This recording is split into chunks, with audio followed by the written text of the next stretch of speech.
네, 반갑습니다. 오늘도 계속해서 여러분께 말씀드리고자 합니다.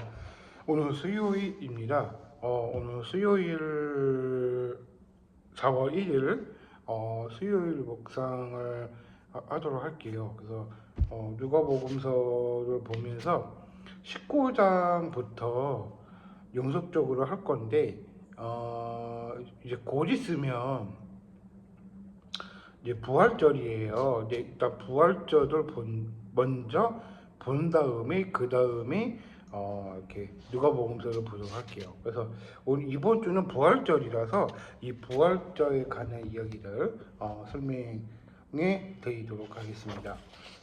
네, 오늘은 제가 계속해서 책을 보면서 어떤 말씀을 드려야 되나 생각을 해봤어요. 근데 이 부활절에 관한 이야기들을 조금 제가 읽어드릴게요. 순환과 부활에 대한 첫 번째 예고가 있는데 여기를 보면 읽어드릴게요. 이어서 예수께서 말씀하셨으니 인자는 마땅히 많은 고난을 겪고 원로들이 대제사장들이 율사들로부터 버림을 받아 죽임을 받았거나 사흘 만에 일으켜져야 한다는 것을 우리가 이제 순환에 관한 얘기를 첫 번째 예고를 그런 얘기입니다. 그리고 두 번째 예고가 있는데 이것도 말씀드릴게요. 사람들이 모두 예수께서 하신 모든 일들이 놀라워 하고 있을 때에 그분은 제사장들에게 말씀하셨다. 여러분은 귀담아 들으시오. 내가 인자하심의 손에 넘어질 것입니다.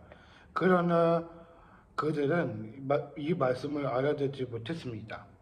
이 말씀의 뜻은 그들에게는 가려져 있어 이해하지 못했던 것이다. 그들은 이 말씀을 가나 그분께 묻는 것조차도 두려워하였습니다. 하고 순환에 대한 두 번째 예고입니다. 자, 그 다음에 계속 볼게요. 쭉쭉 얘기를 해보면 이 순환을 걷는다, 이가 고난주간이라고 보여주고 있는 것 같아요. 그래서 이제 두 번째 예고까지 있는데, 그러니까 이것을 볼 때, 내가 어떤 것을 해야 될까 생각을 해보면 이런 말씀이 있을 것 같아요. 그래서 이 부활절에 대한 이미지로 볼 때, 이제 순환을 걷고도 우리가 이 말씀을 강해서 그분께 두려워했다는 거예요. 그러니까 한마디로 누가복음서에서 나와 있는 부활에 관한 예고들은 무슨 말이냐면 우리가 이제 모든 사람들이 부활절에 관한 이야기들을 설해주고 있는 것을 우리가 말해주고 있는 것이에요. 그러니까 첫 번째 예고 때는 무슨 얘기냐면 우리가 고난을 겪고 죽임을 당했거나 사흘 만에 일으켜져야 한다는 것을 첫 번째 예고를 말해주고 있는 것인데, 그러니까 그 중에서도 혼자서 했던 이야기들을 우리가 이제 보여주고 있는 것 같아요.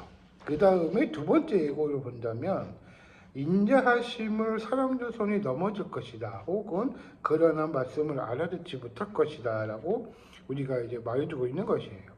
그러니까 이 순환과 부활에 관한 이야기들을 본다면 내가 어떤 기준으로 볼 때 그런 게 뭐가 있을까 생각을 해보면 내가 어떤 순환을 걷고 있고 어떤 순환의 부활을 우리가 이제 첫 번째 예고로 어떻게 해야 될지는 우리가 이제 사흘에 되어 있어 우리가 이제 부활에 관한 이야기들을 우리가 설명해주고 있는 것입니다. 이가 우리 부활절에 곧 있으면 부활절입니다. 4월 5일날 부활절인데 우리가 이제 이 부활절을 통해서 어떻게 보여주고 있는가에 대해서 우리가 어떤 말씀을 해야 될지 알아야 될 것 같습니다.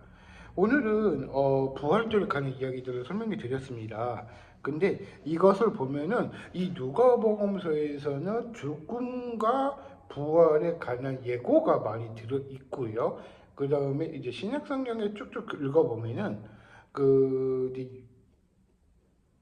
이제 로마로 진화가기 전에 이제 사도행전도 있고 여러 가지 있겠죠. 그러니까 그런 내용들을 우리가 이제 그런 말씀을 어떻게 해야 될지 우리가 이제 생각을 해봐야 되는 것을 우리가 이제 알아야 될 것 같습니다.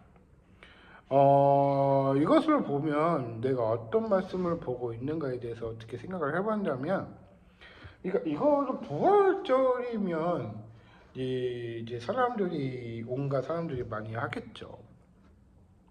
이제 문제는 없이는 할 수는 있어요. 근데 중요한 부분은 사실은 오늘은 부활절이라서 이제 이 부활 이야기만 설명해 드리고 짤막한 영상이라도 올려놓을 테니까 꼭 보시고요. 여기까지 하고 마무리하도록 하겠습니다. 네, 여기까지 하겠고요. 일단 부활절에 관한 이야기를 설명해 드렸고요. 그리고 그 다음에 이제 누가복음서를 19장을 이제 또 계속해서 여러분께 지속적으로 말씀드리도록 하겠습니다. 감사합니다.